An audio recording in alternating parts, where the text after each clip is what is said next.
আসসালামু আলাইকুম, শুভ সকাল সবাইকে। কি অবস্থা, কেমন আছেন? কে কে সকালে উঠে গিয়ে নাস্তা রেডি করতেছেন? সকাল সকাল নাস্তা রেডি করতে একদম ভালো লাগে না, চোখে প্রচণ্ড ঘুম থাকে। তবুও আজকে আমি পরোটা বানাবো, মিষ্টি কুমড়া ভাজি করব। আগেই পরোটাগুলো বেলে নিয়েছি, একটা একটা করে ভেজে নিব, তারপর আমি হটফটে রেখে দিব। পরে আমি মিষ্টি কুমড়াগুলোকে কেটে নিব, তারপর ভাজি করব। এক পাশে চা হচ্ছে, এক পাশে হলো পরোটা ভাজতেছি। আর এদিক থেকে আমার এগুলো ভাজা হলে হটফটে রেখে আমি মিষ্টি কুমড়া কাটতে বসে যাব। তো অলরেডি মিষ্টি কুমড়া কেটে নিচ্ছি, কেটে নেওয়ার পরে এটা ভাজবো, তারপর খাবো। এখন কাটাকাটি করতে তো অনেক সময় লেগে যায়। কাটাকাটি হলো সবচেয়ে ইম্পর্টেন্ট একটা বিষয়। কাটাকাটি করে রেডি করা থাকলে রান্না ভাজি কোনো সময় লাগে না। এই তো কাটাকাটি করব, তারপর ভাজবো, তারপর খাবো। তবে ভুল হয়েছে, আগে ভাজিটা করে নেওয়া দরকার ছিল, তারপরে পরোটাগুলো বেলে ভেজে নেওয়া দরকার ছিল।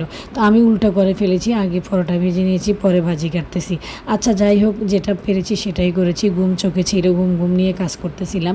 তো আমার মিষ্টি কুমড়াটা বেশি বাতি ছিল না, মানে মিডিয়াম কাঁচা টাইপের ছিল। মিষ্টিও তো আহামরি ছিল না, মিডিয়াম ছিল। তো যাই হোক, আমার মিষ্টি কুমড়া যদি একদম কড়া মিষ্টি হয় তাহলে আমার বেশি খেতে ভালো লাগে। তো যাই হোক, কী করবো, এখন যেটা এনেছে ছেলে ওটাই ভাজি করব। অলরেডি মশলা কষিয়ে আমি ভাজিটা বসিয়ে দিচ্ছি, ভাজা হয়ে গেলে পরোটা দিয়ে খেতে চলে যাব। তো আসলে কাজকর্ম এমন একটা বিষয়, যখন যা তাই করতে হয়। তো আমার নাস্তার পাশে থেকে দেখবেন। আসসালামু আলাইকুম।